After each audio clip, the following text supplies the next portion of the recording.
এমন ধানক্ষেত কখনো দেখেছেন যেখানে সবুজ ধানক্ষেত রূপ নিয়েছে এক শিল্পকর্মে? শিল্প যদি প্রকৃতির ক্যানভাসে আঁকা হয় তবে এই দৃশ্য তার জীবন্ত প্রমাণ। চীনের শেনইয়াং শহরে ধানক্ষেত রূপ নিয়েছে রঙিন 3D আর্টের বিশাল আকারে। এটাই টানবো আর্ট কিংডম। প্রতি বছর বসন্তে তৈরি হয় এই অনন্য ধানক্ষেত চিত্রকলা।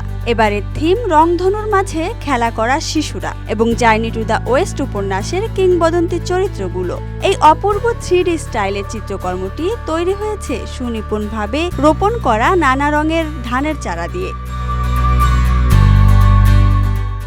দর্শনার্থীরা এই রাইস ড্রিম স্পেসে নির্মিত পর্যবেক্ষণ টাওয়ারে উঠে দাঁড়িয়ে ৪৫ হেক্টর জুড়ে বিস্তৃত এই বিশাল রঙিন ধান শিল্পের সৌন্দর্য উপভোগ করতে পারেন।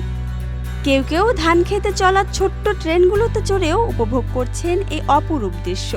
একজন দর্শনার্থী বলেন, আমি মনে করি এই ছোট্ট ট্রেনটি খুবই মজার। আমরা ধানক্ষেতের মধ্য দিয়ে ট্রেনে বসে ঘুরেছি আর সঙ্গে চলছিল সঙ্গীত। সব মিলিয়ে খুবই শান্তিপূর্ণ একটা অভিজ্ঞতা ছিল, যা খুবই আনন্দদায়ক।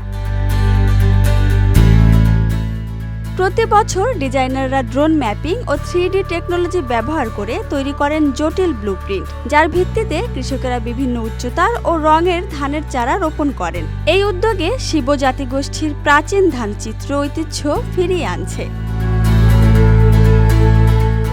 শুধু সৌন্দর্য নয়, এই প্রকল্প গ্রামীণ অর্থনীতিকেও পুনর্জীবিত করছে। স্থানীয় কৃষকেরা তাদের জমি দিচ্ছেন শেয়ার হোল্ডার হিসেবে, আর পর্যটন থেকেই আসছে নতুন আয়ের উৎস।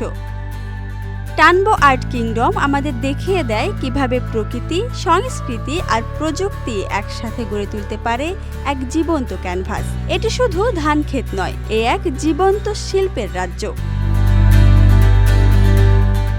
Desk report, Dhaka express.